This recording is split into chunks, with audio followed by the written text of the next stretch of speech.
Hi, SQR Book reviewers, my favorite people in this whole entire world.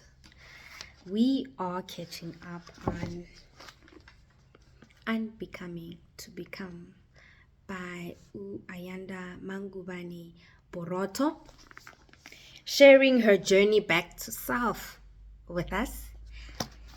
In this personal memoir, Ayanda, she tracks her journey back to self in a bid to return to her true self and to redefine her worth by challenging cultural conditioning, social stereotypes, family expectations, and people's opinions of her.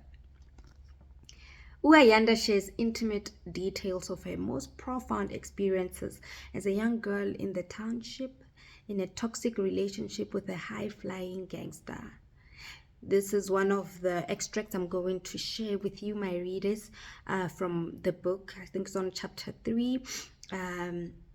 Her being the main chick is straight is the title of that chapter. I'm going to share that with you just now. And also in the book, she explains as a young woman falling pregnant out of wedlock and the ostracism she encountered from that. As a young black woman in a white male dominated corporate environment. As an artist who didn't quite fit into mainstream popularity and her battle to maintain her authenticity in an industry that recognizes fake over real. As a loyal friend betrayed by someone she loved and trusted. As a mother overwhelmed by the expectations of being a super mom. As a young wife fighting not to lose herself in marriage, as well as finding God for herself against the stereotypes that define God for us. And in her finishing closing line is a quote by an author that's unknown. Open quote. Maybe the journey isn't so much about becoming anything. Maybe it's about unbecoming everything that isn't really you, so you can be who you were meant to be in the first place. Close quote. The section I wanted to share with you, which is on chapter 3, page 65.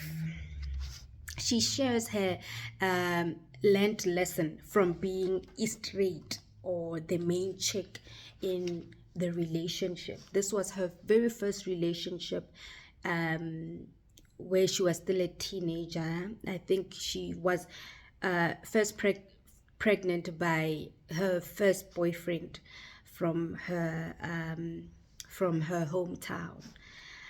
And she says in this lesson shared, it is disturbing for me that as a society we still have not arrived at a place where we see cheating as emotional abuse, especially where serial cheating is concerned.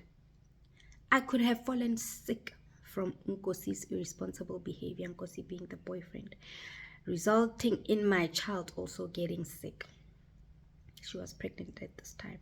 This is not something we can overlook when we know that over 60% of HIV infections take place within married couples.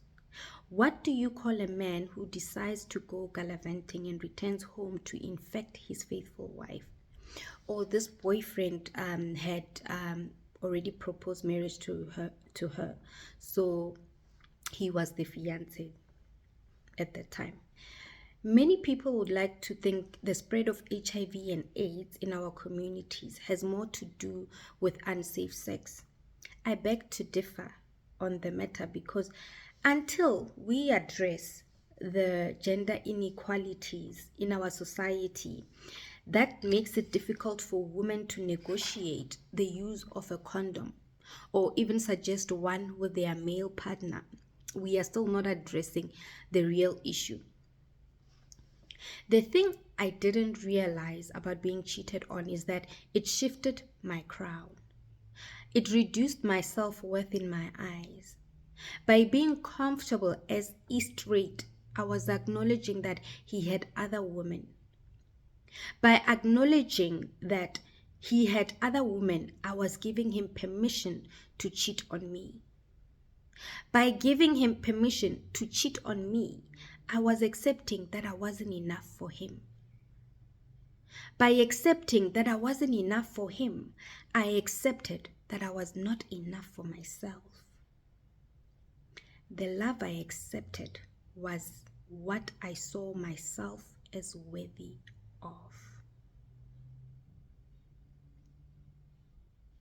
And I'm going to close it by saying, we tell men our self-worth by how we allow them to treat us. And we tell our children their worth by how we accept to be treated. Get the book, learn.